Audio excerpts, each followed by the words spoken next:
Hi peeps, Derived Energy here. Today I'm just going to be reading a brief article written by Bill Joy called Why the Future Doesn't Need Us. I'll leave a link in the description below.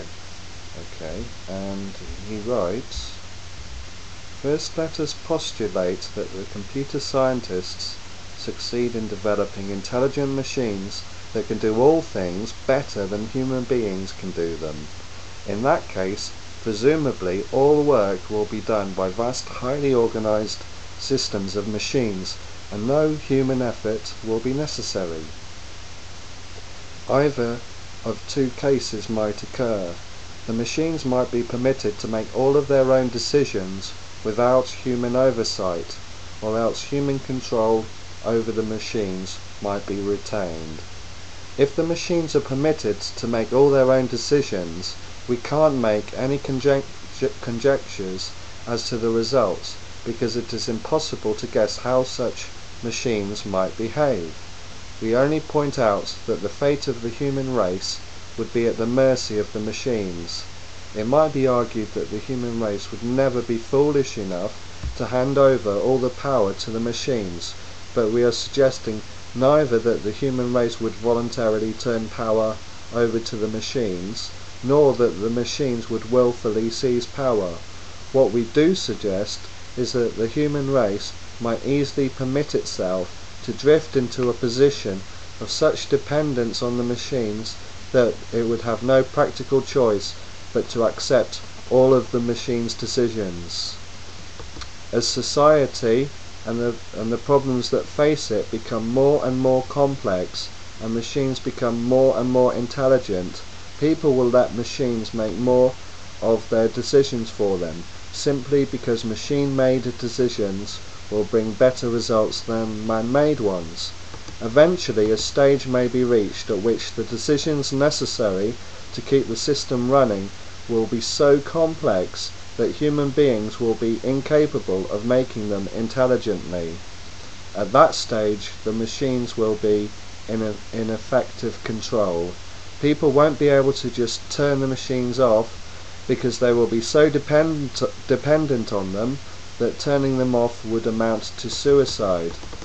On the other hand, it is possible that human control over the machines may be retained. In that case, the average man may have control over certain private machines of his own, such as his car or his personal computer, but control over large systems of machines will be in the hands of a tiny elite, just as it is today, but with two differences. Due to improved techniques, the elite will have greater control over the masses, and because human work will no longer be necessary, the masses will be superfluous, a useless burden on the system. If the elite is ruthless, they may simply decide to exterminate the mass of humanity. If they are humane, they may use propaganda or other psychological or biological techniques to reduce the birth rate until the mass of humanity becomes extinct, leaving the world to the elite. Or if the elite consists of soft-hearted liberals, they may decide to play the role of good shepherds to the rest of the human race. They will see to it that everyone's physical needs are satisfied, that all children are raised under psychologically hygienic conditions, that everyone has a wholesome hobby to keep him busy, and that anyone who may become dissatisfied undergoes treatment to cure his problem.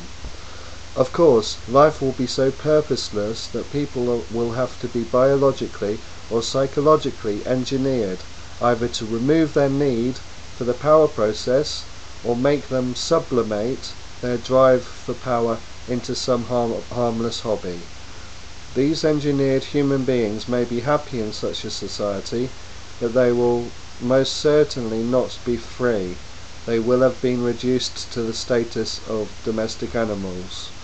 Now, I'm not going to make any judgments or give any input into what I think about this article at the moment anyway, but I just wanted to throw it out to the YouTube community, and I'd be interested to hear what you have to say on the matter.